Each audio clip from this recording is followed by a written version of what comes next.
Si tu détestes Allah, tu peux quitter cette vidéo tout de suite. Mais si tu l'aimes vraiment, reste attentivement et écoute une minute. Vous savez, aujourd'hui, lorsqu'on parle du Coran, beaucoup pourront répondre de manière théorique. Pourquoi? Parce que, mashallah, on a suivi des cours de Aqida.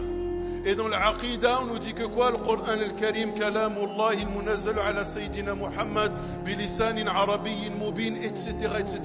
De belles définitions qu'il fallait apprendre, comprendre, retenir. Il n'y a pas de mal. Ça, c'est l'Aqida. Notre croyance, elle nous dit quoi? Que le Coran, c'est le livre d'Allah qui a été révélé sur Muhammad sallallahu alayhi wa sallam en langue arabe pure, explicite, éloquente, tout ce que vous voulez. Et on peut aller encore plus loin dans la définition, mais on va s'arrêter là. Mais est-ce que ça, c'est pour notre intellect? Cette définition, elle vient et elle interpelle notre intellect. Ça, c'est une réponse que tu peux mettre dans une copie lorsqu'on t'interroge en cours. Mais au quotidien, c'est quoi le Coran? Quand tu dis que c'est la parole d'Allah, qu'est-ce que ça veut dire? Ça veut dire que c'est une révélation divine sur Muhammad? Ou est-ce que c'est une révélation qui m'interpelle moi en tant que Abdullah? Combien de personnes pensent que le Coran s'adresse à d'autres?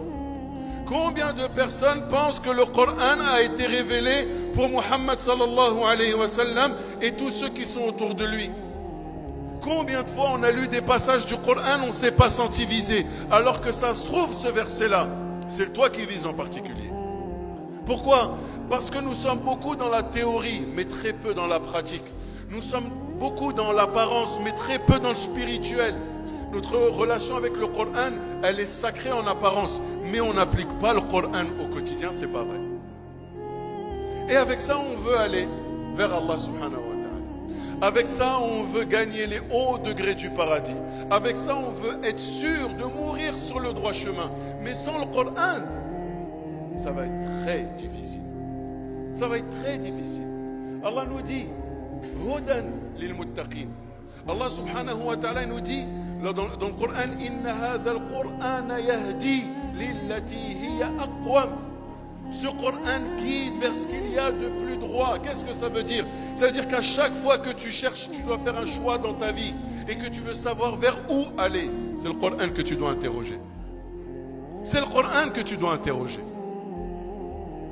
Combien de personnes ont fait des choix dans leur vie à l'encontre des valeurs du Coran, à l'encontre des enseignements du Coran? Par la suite, ils l'ont regretté amèrement. Pourquoi? Parce qu'Allah dans le Coran ne t'avait pas interpellé à tel ou tel sujet. Il ne t'avait pas dit de ne pas t'approcher de riba.